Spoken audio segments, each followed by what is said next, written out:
Olá, meus alunos, minhas alunas, todo mundo bem? Bom dia, boa tarde, boa noite. Aí, para você que está focado, que vai gabaritar o direito administrativo. E aí, tá gostando do nosso curso? Então, entre em contato comigo aí. Eu já disse, vamos estreitar esses laços aí do online, tornar o online mais próximo do presencial. Eu preciso conhecer você, porque eu gosto muito do presencial, eu observo demais os alunos. E aí eu percebo quando o aluno tá com a carinha feia, que não tá entendendo, quando o aluno tá triste, quando o aluno tá faltando aula demais. Eu vou percebendo as deficiências, as dificuldades. No online, infelizmente, eu não sei se você tá dormindo aí, cadê seu café? Ah, tá no ponto aí, olha aí, não tem ninguém como a gente tá olhando. Então, por isso que eu sempre estou falando, mas eu quero conhecer você. Quero saber quem está aí por trás dessa telinha, entre em contato comigo, fale sua dificuldade, o que está precisando, porque aí eu posso lhe ajudar melhor. Os tópicos que você quer. O curso aqui, sempre eu faço o curso a cada aluno, que o aluno está precisando. E a aula de hoje você vai observar isso. Alguns assuntos que muitas vezes você não tinha estudado ainda, mas que vai conhecer na aula de hoje e vai observar que é cobrado em prova. O exemplo é esse daqui: interpretação do direito administrativo. Como assim, professor? Quando você vai interpretar o direito administrativo, você tem que ter noção desses três tópicos aqui. Isso daqui não sou eu que estou criando. Isso aqui é o doutrinador Eli Lopes Mireles que determinou, que criou essas regras, essas normas de interpretação do direito administrativo. Qual é a primeira vertente, assim, qual é o primeiro conceito que você tem que ter quando você vai interpretar, quando você vai estudar o direito administrativo? É a desigualdade jurídica entre a administração e os administrados. De uma forma bem assim indireta, você já sabe isso daqui. Foi nossa primeira aula que eu falei da questão da supremacia do interesse público sobre o interesse privado. Então, existe uma desigualdade jurídica entre a administração e os administrados. Por que que existe essa desigualdade? Porque a administração pública está em supremacia. Eu tenho aqui a administração pública, que está em busca do interesse público, e aqui eu tenho os particulares, os administrados. Então, existe uma desigualdade aqui. Não estão no mesmo patamar, é diferente de um particular para o outro. Um particular para o outro, aí sim, eles estão em igualdade jurídica. Já a administração pública está em desigualdade, ela tem supremacia. Aquela história, ela manda e a pessoa tem que obedecer. É o poder de polícia. Se a vigilância sanitária manda fechar um estabelecimento, ele tem que fechar. Ele não pode desobedecer. Mas a pessoa tem o interesse dela, interesse privado de permanecer com o comércio aberto. Mas a vigilância sanitária está ali no prol do interesse público. E ela tem essa supremacia, ela tem esse poder de dizer, feche o seu estabelecimento. Porque não é todo mundo que pode fazer isso. O cara tá lá com o estabelecimento dele aberto, de boa. Aí vai chegar qualquer pessoa e vai mandar, feche, ele vai obedecer, ele vai dizer, ah, pra lá, rapaz, sai daqui, deixa encher o saco, vai procurar outro, né? Mas chegando à vigilância sanitária, como existe a desigualdade, aí sim, aí a administração pública, no exemplo que a vigilância sanitária vai mandar e a pessoa vai ter que obedecer aquela ordem ali. Então, o primeiro tópico é a desigualdade jurídica entre a administração e os administrados. Tem hora que a língua embola, que sai, meu Deus do céu, acho que vocês em casa ficam pensando, meu Deus, esse professor é um doido. B, presunção de legitimidade dos atos da administração. Como assim? O que significa isso, essa presunção de legitimidade? Isso aqui nós vamos estudar, vamos aprofundar bem mais quando for estudar atos administrativos, mas você já precisa ter uma noção já de agora. É o seguinte, os atos administrativos, os atos da administração, como o Eli Lopes tratou, eles possuem essa presunção que são legítimos a partir do momento que são publicados, a partir do momento que são feitos. Como assim, professor? O ato administrativo, ele foi publicado. A partir do momento que ele é publicado, existe essa presunção que ele é legítimo, que ele é válido, não precisa de mais nada. Ele já pode produzir efeitos. não precisa passar por um crivo ainda, não, espera aí, vamos analisar primeiro se... Não, o ato administrativo, ele foi praticado, existe essa presunção de legitimidade. Por quê? Porque para praticar um ato administrativo, tem que passar por vários setores, preencher competência, forma, finalidade, motivo, objeto, enfim. Então, a partir do momento que ele foi feito, existe essa presunção. Presume-se que ele é legítimo, que ele está tudo ok. Então, tá lá, um decreto, uma resolução, uma deliberação, uma lei, um ato administrativo. Então, o ato da administração, a partir do momento que ele é feito, ele existe essa presunção de legitimidade. Você olha assim, é legítimo, ok, eu vou respeitar. Só que essa presunção, ela é relativa. Por quê? Porque é o seguinte, imagina que um agente de trânsito, ele tem raiva de você, e aí você não fez nada, mas o agente de trânsito pegou a caneta, ó, lascou-lhe uma multa em você, fez a autuação, chegou a multa na sua casa. Aquela multa, que é um ato administrativo, ela tem a presunção de legitimidade, ela presume que é legítima. Sim, ali existe a presunção que ela está tudo ok, está tudo certinho com ela. Mas essa presunção é relativa. Como assim? Você pode entrar com recurso e anular aquilo ali. Dizer, não, ó, tá aqui comprovando que eu não fiz isso, comprovando que o cara é inimigo meu, ele fez isso só para me prejudicar. Não é uma presunção absoluta, não é tudo que a administração pública vai fazer que vai ser legítimo, que o pessoal vai ter que obedecer e pronto. Não. Existe a presunção, mas essa presunção é relativa. Alguns atos podem ser anulados por conta dessa, se tiver alguma irregularidade, se tiver ilegal. Então, a presunção de legitimidade, ela é válida, o ato foi publicado, ele vai ter validade jurídica, só que essa presunção é relativa.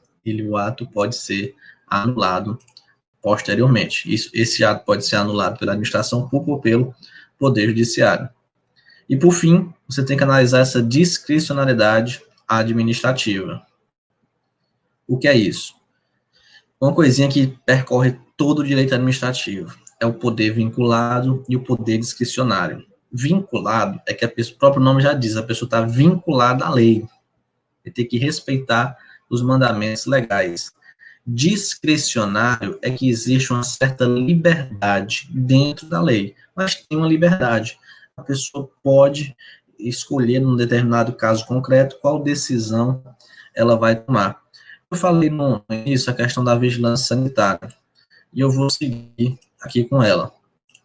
A vigilância sanitária, a lei diz que o fiscal pode aplicar multa, que ele pode interditar parcialmente o estabelecimento e que ele pode interditar totalmente o estabelecimento. Tem várias outras, tem a suspensão, várias outras penalidades.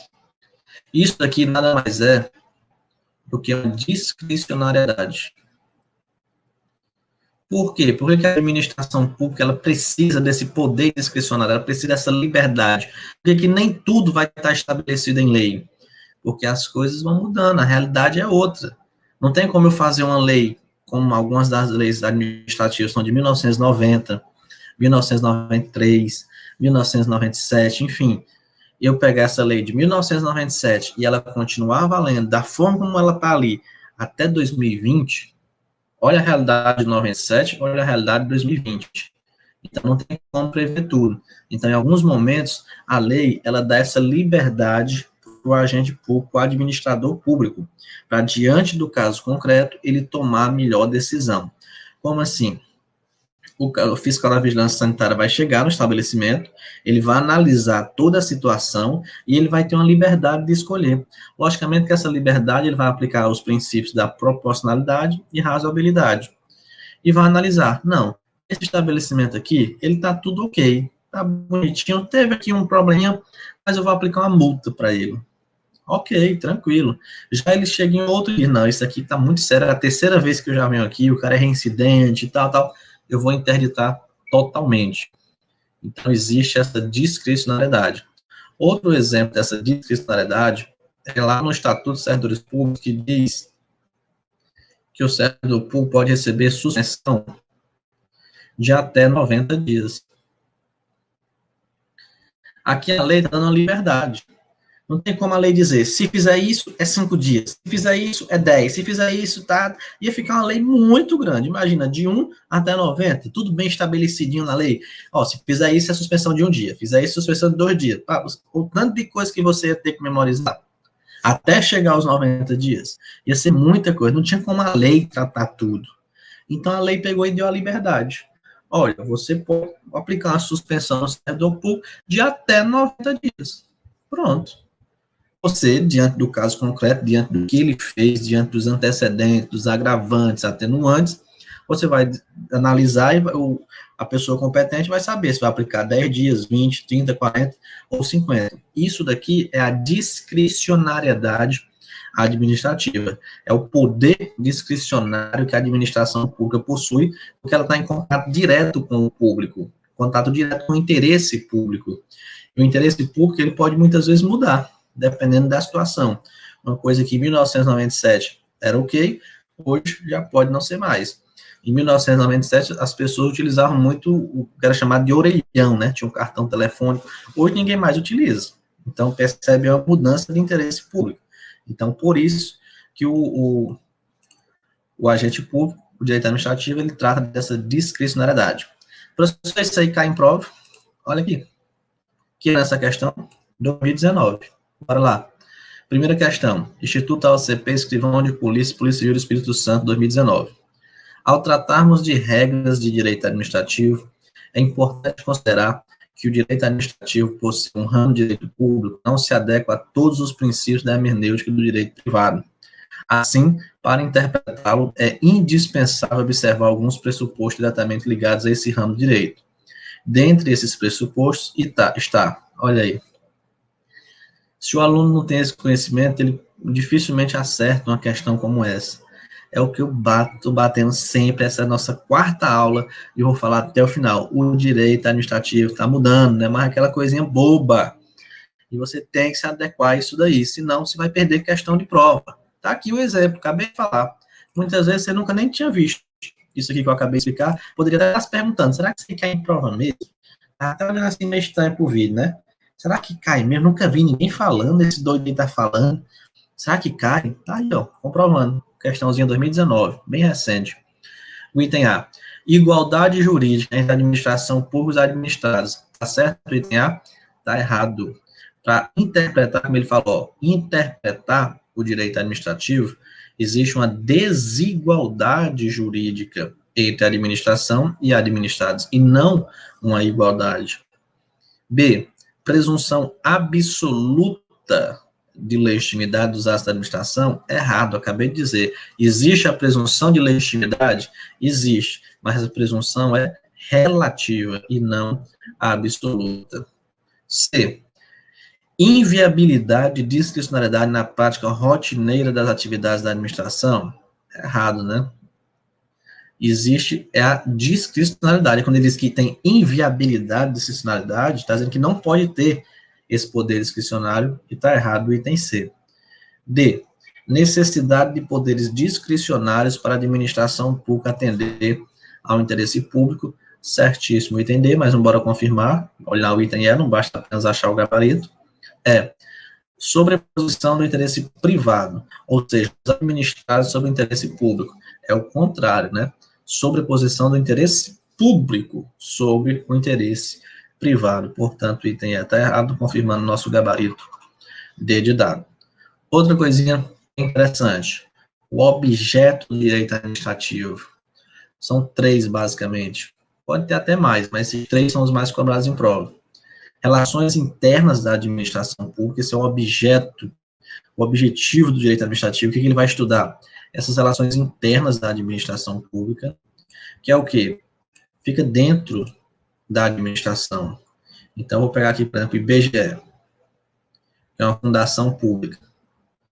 Dentro do IBGE, existem várias normas. Eu já trabalhei no IBGE, e para você utilizar o carro do IBGE, carro oficial, você precisa fazer uma coisinha chamada REV. Isso aqui não precisa decorar, não, só dando aqui o exemplo para vocês. Essa REV era requisição não sei o que de veículo. É uma coisa interna. Todo mundo, para sair no carro do IBGE, precisava fazer isso aí. Mas, tipo, quem é de fora sabe isso daí? Você estuda para o concurso e sabe isso daí? Não, isso é algo interno, dentro da administração pública, que o agente público precisa fazer. E eu estou dando só o exemplo de um, mas tem várias outras normas internas, que quem está de fora não está sabendo o que está acontecendo lá dentro. Essas relações internas é chamado de poder introverso. O poder introverso da administração, o poder de controlar as relações internas, de chegar para o agente público e dizer, olha, você não pode pegar a chave do carro do IBGE, entrar nele e sair do jeito que você quiser, não. Para sair da porta do IBGE para a esquina, tinha que fazer essa REV. Não poderia sair sem ela. Então, isso é as relações internas, é o poder introverso da administração pública. Já o item B, relação entre a administração e os administrados.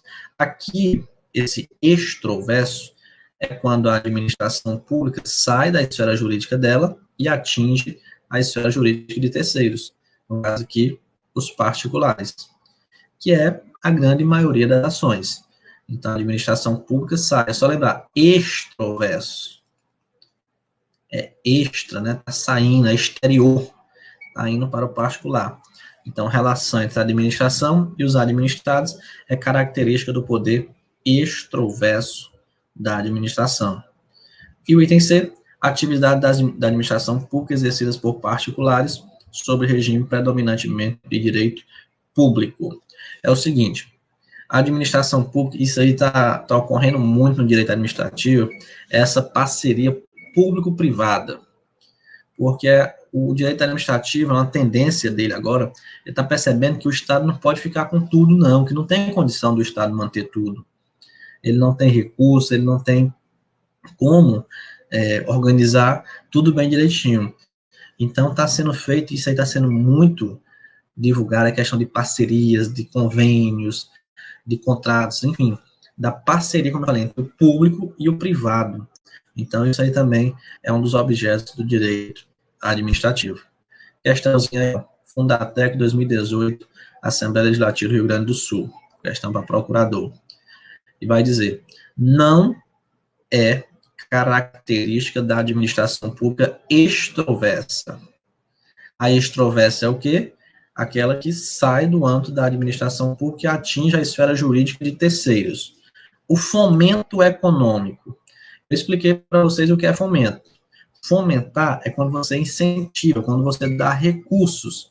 Olha, toma aí R$ 1 bilhão de empréstimo para você colocar dentro da economia, para você fazer alguma coisa. Então, esse fomento geralmente é dado para as empresas, para as indústrias, a administração, concede empréstimos, ajudas, incentivos fiscais, creditícios para empresas. Então, é extroverso? É, que está saindo da administração, atingindo as indústrias, as empresas. Intervenção na propriedade privada, não precisa nem dizer, né? A administração pública está fazendo intervenção na propriedade privada. E aí vai dar requisição, vai dar desapropriação, vai ser estudado também aqui no curso, lá na parte de bens públicos e intervenção na propriedade. Mas eu quero que você observe aqui que é extroverso. Ela está dizendo, ó, intervenção. E aonde? Na propriedade privada. Então é poder extroverso. O exercício do poder de polícia administrativo é extroverso? Sim. A multa, a administração pública vai atingir a esfera jurídica de terceiros, a vigilância sanitária, que é exemplo do poder de polícia, IBAMA, enfim, diversos outros exemplos aí do poder de polícia administrativo. A administração pública atinge a esfera jurídica de terceiros. Então, é sim poder extroverso. Prestação de serviço público, não precisa nem dizer nada. O serviço público ele é prestado para quem? Só para a administração? Só ela que tem direito? Só ela que tem direito à energia? Só ela que tem direito à água, a telefone? Não. Todo mundo, a segurança pública, todo mundo tem direito. Então, é extroverso. Já a gestão de pessoal, aí isso daqui já é introverso. Aqui já é relações internas. gestão de pessoal, como é que eu vou fazer? Quem é que vai entrar de férias, quem é que não vai, quem trabalha em tal setor, quem é que não trabalha em tal setor. Então, a questão pediu que não é característica, então é o item E. Não sei se vocês perceberam alguma coisa com esses 4 itens, A, B, C e D. Isso aqui nada mais é do que a função ou atividade administrativa, lembra? Quando a gente trata de administração no sentido objetivo, funcional e material. Não sei se vocês perceberam, mas está aí, destaque interessante. Beleza? Outro assunto aí, critérios que foram utilizados para conceituar o direito administrativo. Esse é um assunto que, se você for estudar lendo, tentando entender, compreender, ele vai se tornar um pouco chatinho, ele vai se tornar cansativo. Então, eu vou passar dicas aqui valiosas para você acertar uma questão dessa na hora da prova. Uma coisa que eu sempre digo, eu já fui aluno e sou aluno também, quem é concurseiro não para de jeito nenhum, está sempre querendo buscar um cargo melhor. E quando eu estudava isso daí, era chato, era o momento da videoaula que a gente pegava o celular. Pegava o celular, ficava olhando, ficava querendo entrar no Facebook, mas aqui não tem isso não. Tem isso, não. Pegou no solte bem seu celular, porque você vai estar perdendo um assunto interessante. Deixa uma coisa na sua cabeça. Nem só o que é bom, nem só o que você entende cai em prova. Cai tudo em prova. O que é explicado cai em prova. Então, muitas vezes, o aluno, quando ele não consegue entender, quando ele acha um assunto difícil, ele já tem a característica que aquilo não cai. Mas por quê? Porque é conveniente para ele. Ele não está entendendo, então ele coloca na cabeça dele que aquilo não cai. Pronto. Não, isso aí não cai não, o professor está só falando, mas não cai não. Meu patrão, tempo é uma coisa que a gente não pode gastar à toa. Você acha que eu ia perder tempo de estar aqui gravando essa aula por uma coisa que não vai cair? Por uma coisa que não é cobrada em prova? De jeito nenhum, meu patrão. Eu tenho uns 50 mil cursos para gravar, tem apostila impressa para fazer, tem o meu serviço, tem milhões de coisas. Eu não vou perder tempo com uma coisa que não vai servir para você. Tá aqui só conversando. Tudo que tá. Eu comprovei, né? Aquela questão da interpretação foi cobrada em prova, 2019. A questão do poder extroverso, introverso, e cai demais. E isso daqui também cai. Então você tem que aprender. Então, o que é isso daqui? Isso foram critérios que foram utilizando para conceituar o direito administrativo. Isso aí foi surgindo ao longo do tempo. Tipo, o critério legalista, que também é chamado de exegética, empírica ou caótica, ele vai dizer que o direito administrativo era um conjunto de leis existentes no país. Esse critério legalista utiliza isso. O direito administrativo é um conjunto de leis. É só isso? Ele serviu para isso? Não. Ele está errado. Por quê? Porque não é só lei que trata o direito administrativo. Tem a jurisprudência, tem a doutrina, tem os demais atos administrativos. Então, o direito administrativo não é só a lei, não. Então, por isso, ele não foi utilizado. Professor, mas ele pode ser cobrado em prova? Pode. As bancas perguntam. De acordo com o critério legalista, esse critério diz que o direito administrativo é um conjunto de leis. Pronto. Critério do serviço público, surgiu na França. Ele vai dizer que o direito administrativo é a prestação de serviço público.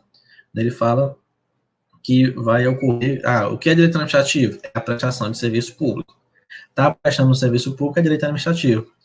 Foi estudado que tem o poder de polícia, né? Bem aqui na questão. Que tem o fomento, que tem a intervenção, que tem até mesmo a exploração de atividade econômica de caráter excepcional, mas tem. O Estado pode explorar a atividade econômica, não é a regra, mas pode. Então, o direito administrativo não é só serviço público, por isso também que ela caiu por terra. E assim vai ser. São vários, tipo esse critério, ele disse o quê? Para tal critério, o direito administrativo se confunde com as atuações do Poder Executivo. Esse critério, quando ele foi conceituado direito administrativo, ele disse isso. Direito administrativo é um Poder Executivo. Está errado também, né? Tem críticas para esse conceito. Por quê? Porque direito administrativo não é só o Poder Executivo. E quando foi estudado a questão da função atípica, a função atípica do executivo, do legislativo, a função atípica do judiciário de administrar. Então, eu tenho o direito administrativo dentro do poder executivo, legislativo e judiciário. Então, essa foi a crítica para esse critério. Continuando. Critério teleológico, esse é o mais cobrado em prova. Por quê?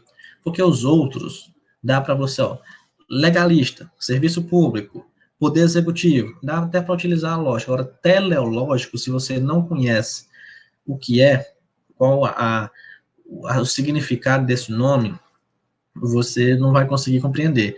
Teleológico está relacionado com critério finalístico, com finalidade. E ele vai dizer, ó, o direito administrativo como um sistema de princípios jurídicos que regula as ações estatais na busca da concretização de seu fim. Ele foi um critério que ficou meio assim, ok, tá mais ou menos certo, mas e esse fim? É o quê, né? Então, tem algumas críticas dizendo que ele é incompleto, alguma coisa do tipo, mas o que você precisa compreender é que o critério teleológico está relacionado com a finalidade, um critério finalístico.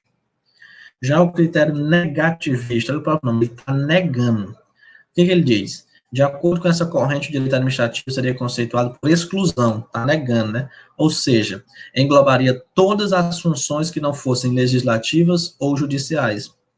Novamente, esse critério tem uma crítica, porque ele está dizendo o seguinte, ó, o direito administrativo é por exclusão. Tudo que não for legislativo e judicial vai ser o direito administrativo. Primeiro, o direito administrativo tem a função atípica de legislar a medida provisória.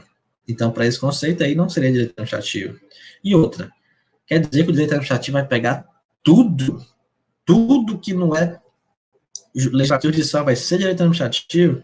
Então, é uma coisa assim que deixou muito impreciso, não teve como conceituar dessa forma, mas é um critério que pode ser cobrado em prova. Beleza. O critério mais utilizado, aceito aí para conceituar o direito administrativo, é esse daqui, utilizado por Eli Lopes Meirelles, que vai dizer o seguinte: critério da administração pública é um conjunto harmônico de princípios jurídicos que regem os órgãos, agentes e atividades públicas, tendência a realizar concreta, direta e imediatamente os fins desejados pelo Estado. Pronto. Esse aqui foi o conceito é o mais utilizado, é o mais cobrado em prova, que é o conceito de Eli Lopes Meirelles. Conjunto harmônico de princípios jurídicos que regem os órgãos, os agentes e atividades públicas, tendente a realizar concreta, direta e imediatamente os fins desejados pelo Estado, critério da administração pública. Essa escola aqui também está sendo muito cobrada em prova, que é a Pensée Publique. Não sei se está certa a pronúncia, não. No francês, aí tem que falar inglês, tem que falar latim, o professor de direito administrativo tem que saber tudo.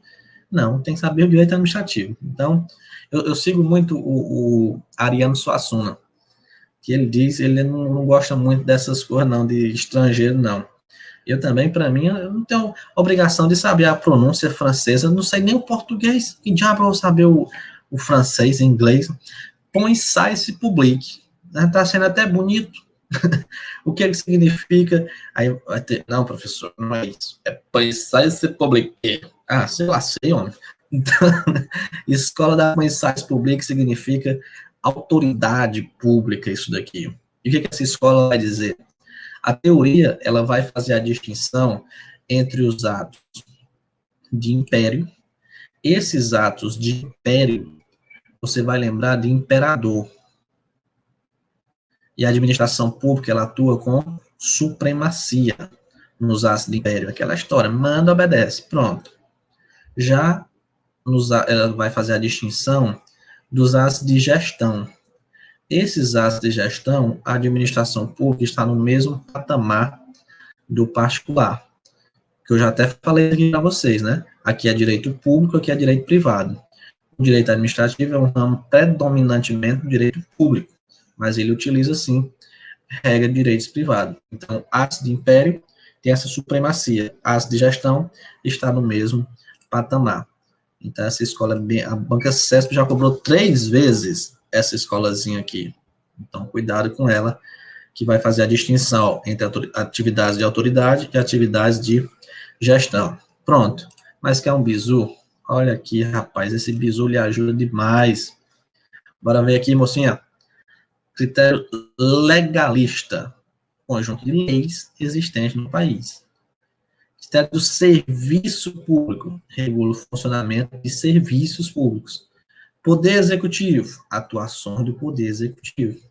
Critério das relações jurídicas. Relações travadas entre a administração e administrados. Critério teleológico, é finalístico, relacionado aos fins. Negativista, todas as ações que não for legislativo ou judiciário. A administração pública é um conjunto de princípios e pensais public, atos de império e atos de gestão. Então, esse é um bizu para facilitar, para quando chegar na hora da prova, você vê os aulas lá, conjunto de leis existentes no país, legalista. Regula o funcionamento do serviço público, e assim por diante. Bora ver como o bizu ajuda demais. Terceira questão. Pelo critério teleológico, define-se o direito administrativo como o sistema dos princípios que regula a atividade para o cumprimento de seus fins. Critério teleológico, fins, certíssimo aí a terceira questão, tá vendo? Então tá aqui, ó, o bizu teleológico finalista relacionado aos fins. Quarta questão. A escola da Pensais Public distingue-se da escola do serviço público por conceituar o direito administrativo pela coerção e pelas prerrogativas inerentes aos atos de império, diferenciando-os dos atos de gestão. Pensais Public, atos de império e atos de gestão. O ato de império, como eu acabei de dizer, ele tem supremacia, ele tem algumas prerrogativas. O ato de gestão está no mesmo patamar. Certíssimo é a quarta questão. A escola da Pensais Public distingue-se da escola do serviço público por conceituar o direito administrativo pela coerção e pelas prerrogativas inerentes aos atos de império, diferenciando dos atos de gestão. Corretíssimo aí a quarta questão. Para finalizar, quinta questão vai dizer o seguinte: sobre o direito administrativo, se o direito administrativo for conceituado como o sistema dos princípios jurídicos que regula a atividade para o cumprimento dos seus fins. Esse item 1 é qual critério? Teleológico. Falou fim, teleológico, finalístico.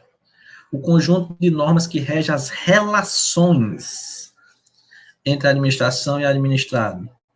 Relações jurídicas, relações entre a administração e administrados. Portanto, o item 2 é o critério das relações jurídicas. 3. O conjunto de princípios que rege a administração, seu fundamento repousa nos critérios denominados respectivamente. Conjunto de princípios está relacionado com qual critério? A administração pública. Portanto, é o item D, né? Teleológico, o primeiro, relações jurídicas, o segundo, e a administração pública, o terceiro. Gabarito D de dado. Beleza? Com isso, finalizamos nossa aula, uma aulazinha bem especial aí para você. São assuntos, não é assim, o forte das provas não são esses assuntos, não. Não vou dizer, olha, isso aqui é uma coisa que está sendo muito assim, não. As bancas, elas não costumam cobrar muito, não, mas cai. E uma questãozinha faz a diferença. Teve uma prova, se não me engano, foi do TRF da primeira região, que caíram foi 2 questões sobre essa Pensais Public. Olha aí, 2 questões, a mesma prova. E cobra essa questão da interpretação dos objetos. Então, isso é muito importante você conhecer, porque se cair na sua prova, muita gente vai errar, não vai saber. E você vai chegar lá e vai acertar, e vai gabaritar o direito administrativo, e aí sim, aí você já vai estar, um passo a mais na sua aprovação. Beleza? Então, não negligencie nenhum assunto. Outra coisa, próxima aula é aula de questões, simulado. Tem muito aluno que, questões vou pular. Não pule, não. Porque aula de questões aqui no curso, eu também explico teoria, eu também explico assunto novo. Então, se você pular, você vai perder um assunto. Às vezes, o professor falou sim, está na aula de questões. Professor, mas por quê? Porque senão eu vou jogar muita teoria em vocês e o curso não vai ter a produtividade esperada. Então, por isso que eu quebro um pouquinho. Explico a teoria, jogo as questões, lá nas questões eu explico mais teoria ainda, para ficar mais didático, para não ficar aquela coisa muito assim, muito assunto, em uma aula só, muito assunto, e as questões também dá aquela quebra, se observa como isso aqui é cobrado em prova, ver como é que o entendimento de cada banca, e como o curso aqui é geral, né, para todas as bancas, eu vou trazer questões de todas as bancas aí na próxima aula. Eu tenho um curso específico aqui, da banca CESP, FCC, no CEP, você pode depois observar o curso direcionado para a sua banca. Beleza? Forte abraço a todos e bons estudos.